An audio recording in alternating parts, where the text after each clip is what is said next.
गुरुदेव के चरणों में कोटि कोटि नमन। गुरुदेव, मेरी त्रुटियों के लिए मुझे क्षमा करें। प्रकरण 14, समाधि लाभ। मैं आ गया हूँ गुरुदेव। मेरा लज्जित चेहरा मेरे मनोभावों को अधिक स्पष्टता से व्यक्त कर रहा था। चलो रसोई घर में चलकर खाने के लिए कुछ देखते हैं। श्री युक्तेश्वर जी का बर्ताव इतना सहज था मानो हम कुछ दिनों के लिए नहीं बल्कि कुछ घंटों के लिए ही अलग रहे हों। गुरुदेव, मेरे द्वारा आश्रम के कर्तव्यों को अचानक छोड़कर चले जाने से आपको अवश्य निराशा हुई होगी। मुझे तो लगा था आप मुझ पर क्रोधित होंगे। नहीं, बिल्कुल नहीं। क्रोध केवल इच्छा के अवरोध से उत्पन्न होता है। मैं कभी दूसरों से कोई अपेक्षा नहीं रखता, इसलिए उनका कोई भी कार्य मेरी इच्छाओं के विपरीत नहीं हो सकता। मैं अपने किसी स्वार्थ के लिए तुम्हारा उपयोग नहीं करता। मैं तो केवल तुम्हारे सच्चे सुख में ही खुश हूँ। गुरुदेव, दिव्यक प्रेम के बारे में मैंने केवल सुना ही था और कुछ धुंधली सी कल्पना कर सकता था, परंतु आज आपके देवता स्वरूप उदाहरण में मैं उसका प्रत्यक्ष दर्शन कर रहा हूँ। संसार में तो अपना पुत्र भी यदि पिता को पूर्व सूचना दिए बिना उसका काम छोड़कर चला जाता है तो पिता उसे आसानी से क्षमा नहीं करता, परंतु आप में क्रोध तो क्या, जरा सी नाराजगी का भी लवलेश मात्र नहीं है। जबकि मेरे कई काम अधूरे छोड़ जाने से आपको भारी असुविधा हुई होगी। हम दोनों ने एक दूसरे की आंखों में देखा। दोनों के ही नेत्रों में अश्रु भर आए थे। आनंद की एक लहर ने मुझे निमग्न कर दिया। मुझे ये बोध हो रहा था कि मेरे गुरु के रूप में साक्षात भगवान मेरे हृदय में प्रेम की सीमित उत्कंठाओं को विराट प्रेम में विस्तारित कर रहे थे। कुछ दिन बीत जाने के बाद एक दिन सुबह मैं गुरुदेव के खाली बैठक कक्ष में गया। वहां ध्यान करने का मेरा विचार था, परंतु मेरा अवज्ञाकारी मन इस प्रशंसनीय उद्देश्य में सहयोग देने के लिए तैयार नहीं था। विचार ऐसे बिखर रहे थे जैसे किसी शिकारी के आते ही पक्षी बिखर जाते हैं। मुकंद, दूर की एक बालकनी से श्री युक्तेश्वर जी की आवाज आई। मेरे विचार जितने विद्रोही थे उतना ही विद्रोही अब मैं भी बन गया। गुरुदेव सदा मुझे ध्यान करने को कहते हैं। मैं अपने आप से बड़बड़ाया। उन्हें मालूम है कि मैं यहाँ किस लिए आया हूँ। अब उन्हें मेरे प्रयास में बाधा नहीं डालनी चाहिए। उन्होंने फिर मुझे बुलाया। मैं चुप ही बैठा रहा। तीसरी बार जब उन्होंने फिर पुकारा तो उनके स्वर में कठोरता आ गई थी। मैं ध्यान कर रहा हूँ गुरुजी, मैं विरोध में चिल्लाया। मैं जानता हूँ तुम कैसा ध्यान कर रहे हो, मेरे गुरु ने उधर से कहा। आंधी में उड़ रहे पत्तों के समान मन से यहाँ मेरे पास आओ। प्रयत्न में विफल रहने और भेद खुल जाने पर मैं खिन्न मन से चुपचाप उनके पास आकर खड़ा हो गया। नादान बच्चे, तुम्हें जो चाहिए वह पर्वत तुम्हें नहीं दे सके। गुरुदेव स्नेह भरे सांत्वना देते स्वर में बोल रहे थे। उनकी शांत दृष्टि अथाह बन गई थी। तुम्हारे हृदय की लालसा अवश्य पूरी होगी। श्री युक्तेश्वर जी कदाचित ही कभी गूढ़ भाषा में बोलते थे। मैं असमंजस में पड़ गया। उन्होंने धीरे से मेरी छाती पर हृदय के ऊपर थपथपाया। मेरा शरीर निश्चल होकर जमीन से चिपक गया। श्वास तेजी से फेफड़ों के बाहर खिंच गए, मानो किसी महाकाय चुंबक ने उसे खींच लिया हो। आत्मा और मन तत्क्षण शरीर के बंधन से मुक्त हो गए और किसी प्रवाहमान तीक्ष्ण तेज के समान मेरे शरीर के रोम रोम से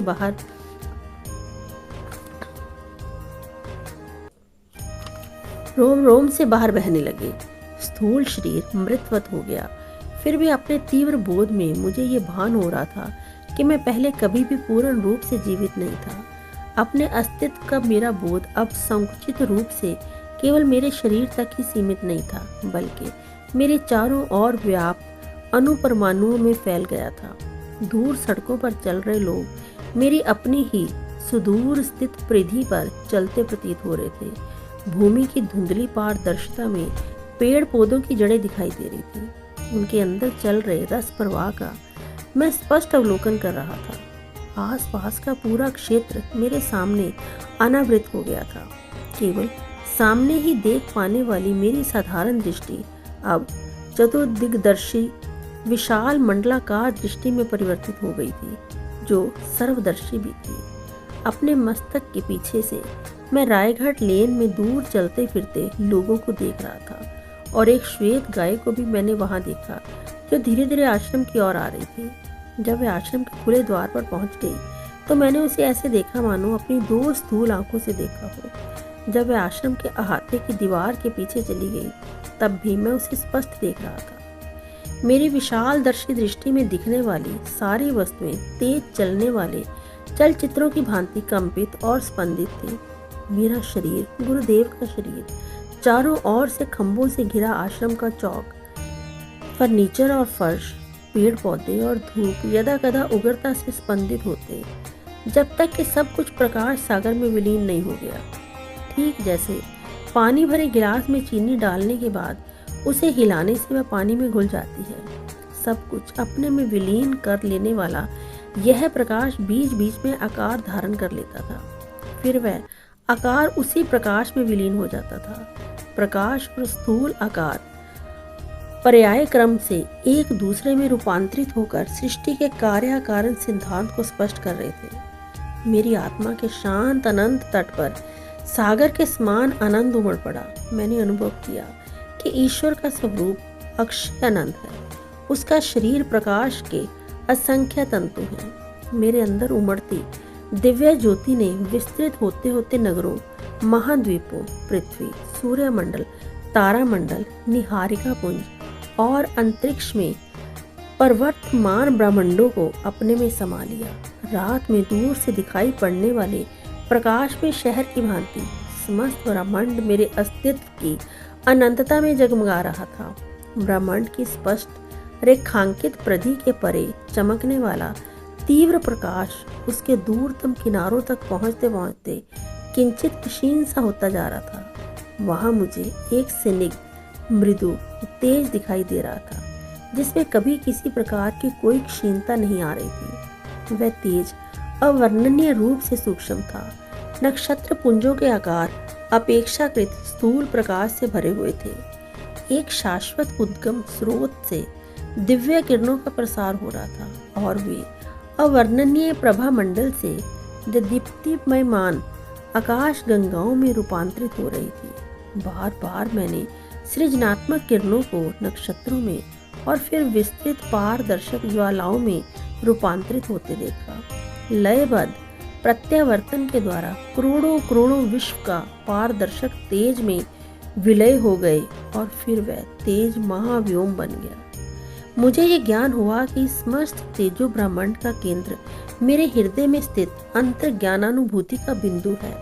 एक प्रकाशकारी ज्योति मेरी नाभि से समस्त ब्रह्मांड के प्रत्येक भाग को प्रसारित हो रही थी। परमानंद में अमृत मेरे अस्तित्व के कण कण में पारे के प्रवाह की भांति व्याप्त हो रहा था। ईश्वर की सृजनात्मक ध्वनि को, ब्रह्मांड के प्रेरक यंत्र की ध्वनि को मैं ओम की झनकार में प्रतिध्वनित होते सुन रहा था। अचानक श्वास मेरे फेफड़ों में लौट आया। लगभग असहाय निराशा के साथ मैं जान गया कि मेरी विराट असीमता लुप्त हो गई थी। फिर एक बार मैं अपमानास्पद देह पिंजरे में आबद्ध हो गया था, जिसमें ब्रह्म को आसानी से कोई स्थान नहीं मिल सकता। घर से भागे बालक की भांति मैं अपने विराट तेजोमय धाम से भाग आया था और अपने आप को मैंने एक संकीर्ण पार्थिव देह के शुद्र पिंजरे में कैद कर लिया था। मेरे गुरु मेरे सामने निश्चल खड़े थे। लंबे समय से मुझे जिस ब्रह्म चैतन्य के अनुभव की उत्कट लालसा थी, वह अनुभव उन्होंने मुझे करा दिया था। उनके प्रति कृतज्ञता व्यक्त करने के लिए जैसे ही मैं उनके सामने साष्टांग दंडवत करने लगा तो रोक कर उन्होंने मुझे सीधा खड़ा कर दिया और शांति भाव से बोले, तुम्हें परमानंद में डूबे नहीं रहना है। तुम्हारे लिए अभी जगत में बहुत सा काम करना बाकी है। आओ बरामदे में पहले झाड़ू लगाते हैं और फिर गंगा के किनारे किनारे घूमने जाएंगे।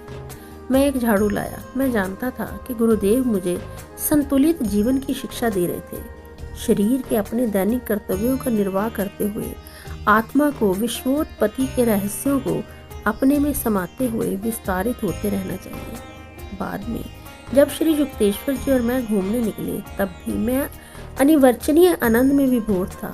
मैं दोनों के शरीरों को प्राण शक्ति से बने चित्रों के रूप में देख रहा था, जो प्रकाश से बनी एक नदी के किनारे किनारे प्रकाश के ही बने एक रास्ते पर चल रहे थे। वह ईश्वर का चैतन्य ही है, जो सृष्टि में विद्यमान प्रत्येक रूप, आकार और प्रत्येक शक्ति का पोषण करता है और उसे आधार देता है। फिर भी वह स्वयं स्पंदनशील प्रतिभासिक सृष्टि से परे परमानंद में असृष्ट महाशून्य में इन सबसे पृथक अलिप्त रहता है।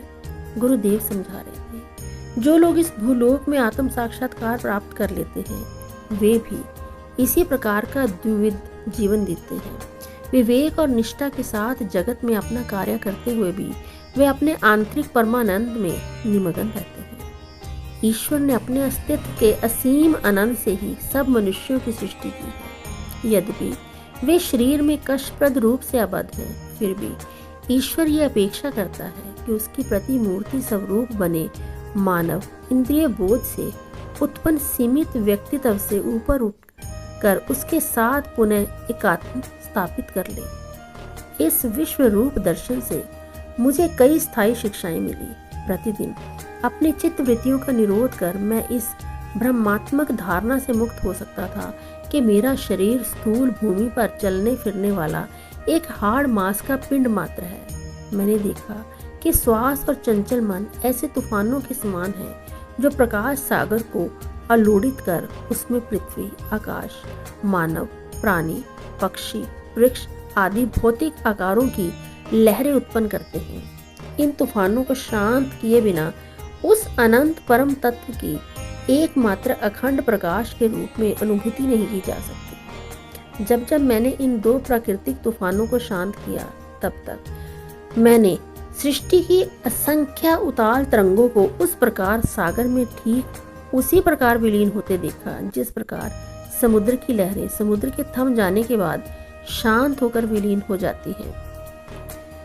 गुरु तभी विश्व चैतन्य का ये अनुभव अपने शिष्य को प्रदान करता है जब उसने ध्यान धारणा द्वारा अपने मन को इतना सुदृढ़ बना लिया हो कि वह इन विराट दृश्यों को देखकर घबरा न जाए।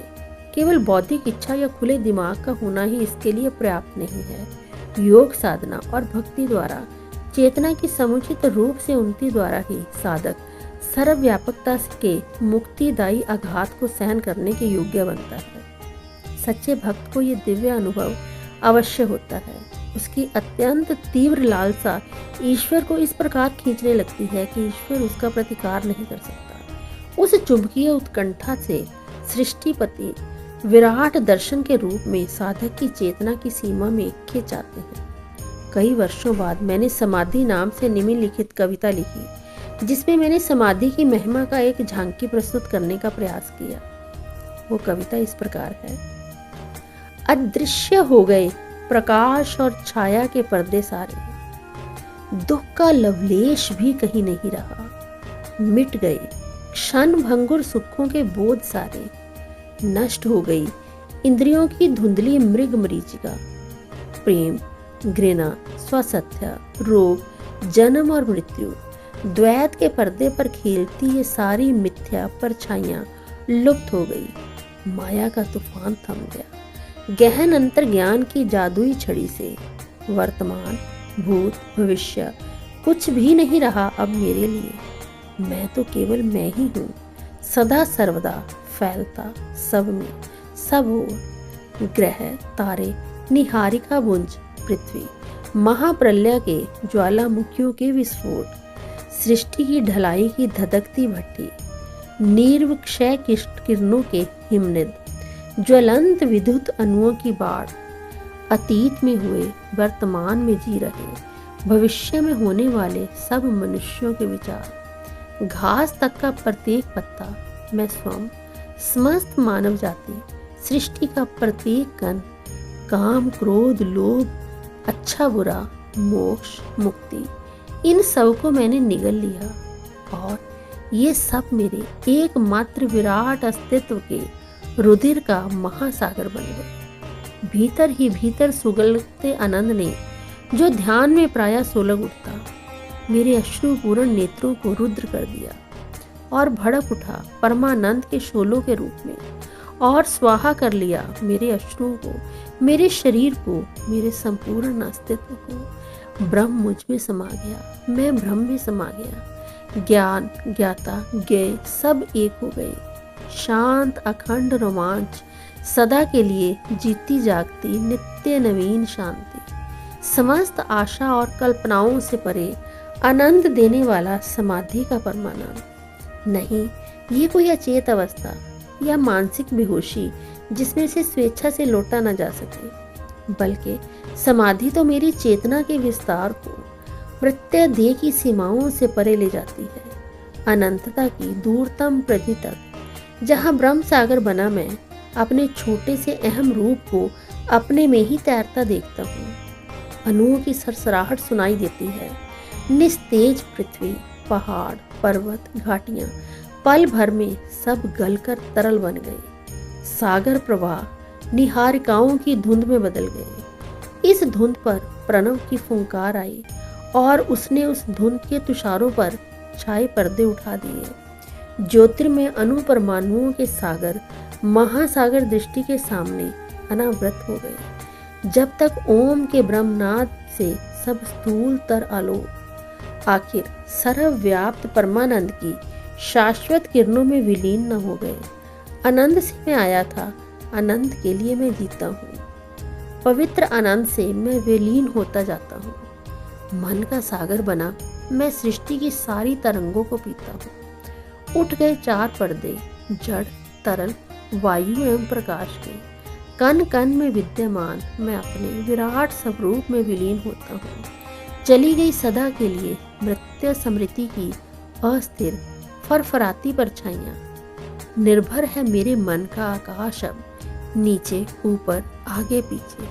अनंतता और मैं एक रूप बनी एक ही किरण है अब। हंसी का एक नन्हा सा बुलबुला मैं अब बन गया हूँ सागर हर्षोल्लास का। श्री युक्तेश्वर जी ने मुझे ये दिव्य आनंद पूर्ण अनुभव अपनी इच्छा अनुसार जब चाहे प्राप्त करने का और जिनकी अंतर्ज्ञान प्रणाली पर्याप्त रूप से विकसित हो गई हो, ऐसे लोगों को भी इसे प्रदान करने का तरीका सिखाया। इस प्रथम अनुभव के बाद कई महीनों तक मैं इस परमानंद में एकात्मकता की अवस्था में तल्लीन रहा और प्रतिदिन ये बात मेरी समझ में आती रही कि उपनिषदों में ईश्वर को रस स्वरूप, रसो वैसा क्यों कहा गया है। परंतु एक दिन सुबह मैं एक समस्या लेकर गुरुदेव के पास गया। मैं जानना चाहता हूँ गुरुदेव, मुझे ईश्वर प्राप्ति कब होगी? तुम्हें ईश्वर प्राप्ति हो चुकी है? जी नहीं गुरुदेव, मुझे तो ऐसा नहीं लगता। मेरे गुरु मुस्कुरा रहे थे। मुझे विश्वास है कि तुम सृष्टि के किसी जीवाणु रहित साफ सुथरे कोने में सिंहासन पर विराजमान किसी पूजनीय व्यक्ति को ईश्वर नहीं मान रहे हो। तथापि मैं ये भी देख रहा हूँ कि तुम्हारी ऐसी कल्पना है कि चमत्कारी शक्तियों का किसी के पास होना इस बात का प्रमाण है कि उसने ईश्वर को प्राप्त कर लिया है। नहीं, ऐसा नहीं है। किसी को पूरे ब्रह्मांड को नियंत्रित करने की शक्ति मिल सकती है, परंतु फिर भी ईश्वर उसकी पहुंच से दूर रह सकता है। आध्यात्मिक उन्नति को बाह्य शक्तियों के प्रदर्शन से नहीं मापा जा सकता, बल्कि उसका मापदंड केवल ये है कि ध्यान में वह अनंत की कितनी गहराई में उतरता है। नित्य नवीन आनंद ही ईश्वर है, वह अक्षय है। वर्षों पर वर्ष जैसे जैसे तुम ध्यान करते जाओगे, वैसे वैसे वह अनंत युक्तियों से तुम्हें मोहित करता ही रहेगा। तुम्हारे जैसे भक्त जिन्हें ईश्वर का मार्ग मिल जाता है, स्वप्न में भी कभी ईश्वर के स्थान पर दूसरे किसी सुख की प्राप्ति की कल्पना भी नहीं कर सकते। ईश्वर तुलना या प्रतिस्पर्धा से भी परे बेजोड़ विमोहक है। यह लौकिक सुखों से हम कितनी जल्दी उब जाते हैं। भौतिक सुखों की कामनाओं का अंत नहीं है। मनुष्य कभी पूर्ण तृप्त नहीं होता और एक के बाद दूसरे लक्ष्य के पीछे दौड़ता ही रहता है। सुख के लिए वह जिस कुछ और की खोज करता रहता है, वह कुछ और ईश्वर ही है और केवल वही शाश्वत आनंद प्रदान कर सकता है। बाह्य इच्छाएं हमें अभ्यंतर के स्वर्ग से बाहर खींच लाती हैं। वे मिथ्या आनंद देती हैं जो आत्मिक आनंद का छद्म आभास मात्र है। खोया हुआ आंतरिक स्वर्ग दिव्य ध्यान के द्वारा ही शीघ्र ही पुनः प्राप्त किया जा सकता है। ईश्वर अकल्पित नित्यानंता है, अतः हम कभी उससे उब नहीं सकते। जो परमानंद अनंत काल तक सदा के लिए आह्लादक विविधताओं से भरा हो, उससे क्या कभी किसी का मन भर सकता है? अब मेरी समझ में आया गुरुदेव कि संतों ने ईश्वर को अगाध क्यों कहा। अमर जीवन भी ईश्वर को समझने के लिए पर्याप्त नहीं है, ये सच है, किंतु वह निकट संबंधी और प्रियजन भी है। जब क्रिया योग द्वारा मन इंद्रियजन्य विकारों से रहित हो जाता है, तब ध्यान ईश्वर का दोहरा प्रमाण प्रस्तुत कर देता है। नित्य नवीन आनंद उसके अस्तित्व का प्रमाण है, जो हमारे प्रत्येक अणु को भी उसकी प्रतीति करवा देता है, और ध्यान में हमारी प्रत्येक समस्या के लिए ईश्वर का तत्क्षण मार्गदर्शन, उसका समुचित प्रत्युत्तर भी मिलता रहता है। गुरुजी, आपने मेरी समस्या का निराकरण कर दिया। मैं कृतज्ञतापूर्वक मुस्कुराया। अब मैं ये जान गया हूँ कि मैंने ईश्वर को पा लिया है, क्योंकि जब कभी कार्यशीलता के बीच ध्यान का आनंद मेरे सुप्त मन में लौट आता है, तब प्रत्येक कार्य में, यहाँ तक कि उससे संबंधित छोटी से छोटी बात में भी सही दिशा अपनाने का सूक्ष्म मार्गदर्शन मुझे मिलता रहता है। ईश्वर की इच्छा का ज्ञान कैसे किया जाता है, ये जब तक हमें पता नहीं चलता, तब तक मानव जीवन दुखों से ग्रस्त रहता है। उसकी इच्छा की सही दिशा भी प्रायः अहम मन्या बुद्धि के लिए चकरा देने वाली होती है। गुरुदेव ने कहा, केवल ईश्वर ही अचूक मार्गदर्शन देता है। आखिर वह नहीं तो और कौन सृष्टि का भार वहन कर सकता है। गुरुदेव के चरणों में कोटि कोटि नमन।